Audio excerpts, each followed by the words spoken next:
Fighting Evolution Wrestling with the Guadalupe Brothers. Número uno, escuincle, en todo el país. So we're at Coral Springs High School, and there's a big show tonight, and everyone's getting ready for that, and that's cool, but not far from here, very close, Douglas High School. We had the big shooting, and just first want to get your comments about what happened there. As a father, I mean, I have a 5-year-old kid. Man, it's giving me goosebumps. But just a scary thing that I don't think any parent or any relative, or if you have anybody in family member who goes to high school, that's something that you don't want to hear. You don't want to pick up the phone, or you don't want to see that on the news. I mean, 14, 15, 16-year-old kids, they're innocent. Valentine's Day out of all days.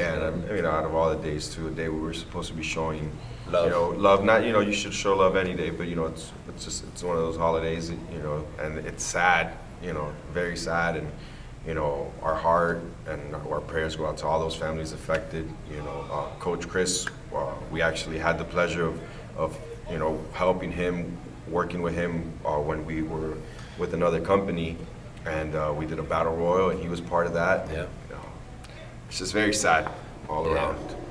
Very sad that it just comes, something that happens out of nowhere, something that happens just out of the blue, It really close to home, so it hits you hear about it all the time in the news, and you're like, man, that's crazy, and you don't think that it ever will happen so close, and then you find out that somebody that got affected, and it's like, yeah, it's crazy, and I mean, we need to do better, or have a better effort to take care of the kids. I mean, obviously that's a topic within itself, but Yeah, the safety in high schools is what's number one. You can't I pass by high schools all the time that I see the gates open, everything open, easy to get in. I drive by my old high school, I'm like, wow, I could literally just park in the gate and walk on in.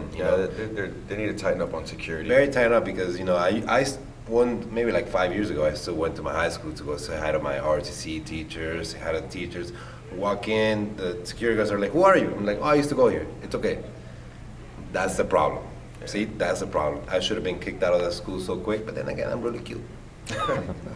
Yeah, I mean, I was watching something on the news, and they said that we have a lot of veterans who are unemployed, and they don't have a job. And listen, who's better qualified than those guys who have fought for our country? Keep us secure. You have 2 or 3 of them in a school, and they keep everybody secure, so it stops all of that. And there's a lot of ideas that whether teachers or somebody should have a gun. That's a topic within itself. But there's no reason for why our veterans should be unemployed, let alone if they fought for our country.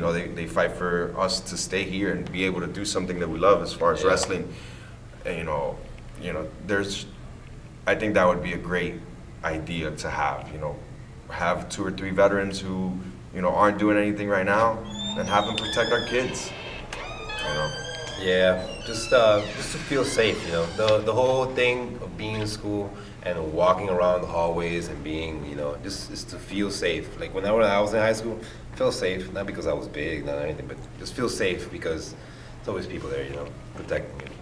You both mentioned Chris Hixon, who was the athletic director over at Douglas High School, and also the wrestling coach over there, and that he got involved. You brought it up about he was involved in actually another show. Yeah. He was in a battle royal. Yeah, he was. Do you guys remember anything about that? Do you even remember, was it like I know Coral Springs High School where we're at, and Dan Jacob, their athletic director, and he's also the wrestling coach. They've been involved in shows in the past, usually homecoming, they'll put a show on and stuff you guys are involved in. It was like 2 years ago, there was a homecoming event actually right here, and we did, we had them over, and we trained them how to go over the ropes for the battle royal, and we had a very good time, very kind man.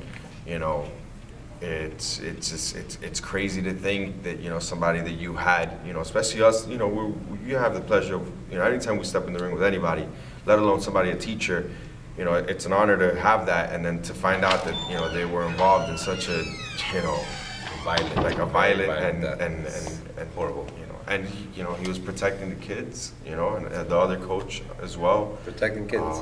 it's Not even their own kids. Yeah, Just you know, random. and that goes back to you know, when you go to school, you're supposed to be safe because, you know, when we were growing up, it's you go to school and your teachers and your principals and assistant principals and coaches, you know, especially me, I played football in high school, so, you know, your coach was, you know, like your father, a father figure, and they're your parents when you're at school because they're teaching you, you know, like 180 days out of the year, you know, that's, and 9-hour days, you know, that's, man. Mathematician. Yeah, you know, like I said before, you know, if, you know, my son, if I ever got that car, I don't know what I would do. Yeah, it's really hard. You know, I don't have kids. I don't know what it will feel like because like him, you know. But it would be really bad, you know. Any call for anything, a friend, you know, even somebody that I don't like, that, you know, they would tell me that, oh, this guy got gunned down. I'd be like, what? You know, it just hits you, you know. Whoever it is, even them, you know, it's just crazy, very crazy. Guadalupe Brothers, thank you for sharing with us with all that, and Thank appreciate you. it very much. Thank you. Yeah.